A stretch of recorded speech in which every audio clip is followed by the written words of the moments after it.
I'm extremely excited to take on the role as KCRI Director. Of course, a little bit of apprehension. It's a huge challenge ahead of us. It's the biggest restoration programme that's ever been executed on Earth. So of course, who wouldn't have a bit of apprehension? But comes that with a great opportunity. You have an amazing team, and of course, I'm already well integrated into the programme, so excited.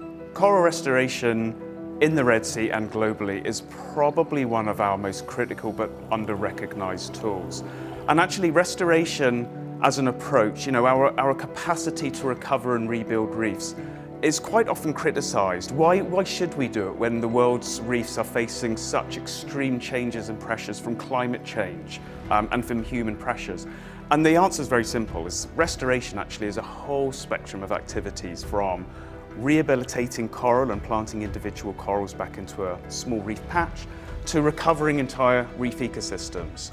Being able to do this means we give reefs a chance while we solve the much bigger questions and challenges, which is solving climate change. Alongside that, we have 1 billion people on Earth that rely either directly or indirectly on reefs.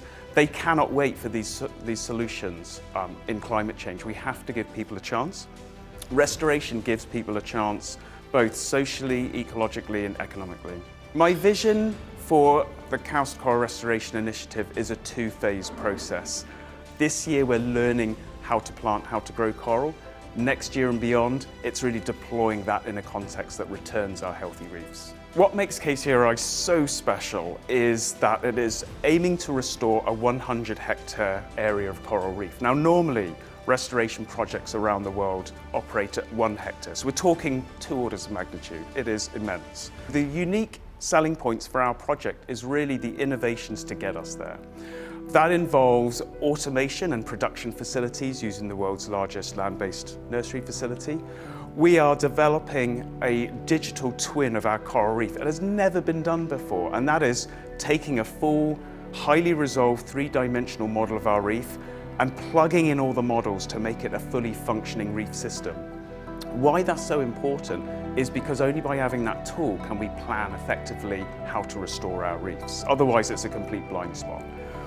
The final part is really developing an engineering solution that enables us to go end to end. And when we produce all these corals, we can quickly move them out of the production facility and replant. So we have all of these innovations, they come together, enables us to go from planting typically a few hundred corals a day, which many projects are bound to planting thousands of corals every day. And only through those processes and practices in a really ecologically smart way can we deliver our goals. A critical attribute of our project is bringing young Saudis through into the restoration industry.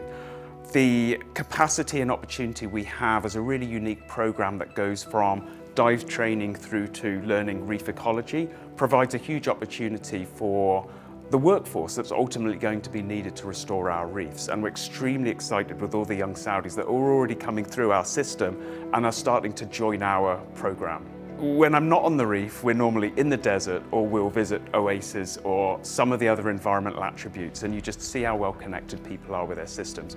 We want to bring that connection closer for coral reefs. That's our next goal, but only by understanding now how everyone relates to their environments, whether it's desert, whether it's forests, can we actually learn how to bridge those connections into reef systems. So it's been extremely powerful, intoxicating and exciting to be here in Saudi and really see a whole new cultural landscape that can benefit reef restoration.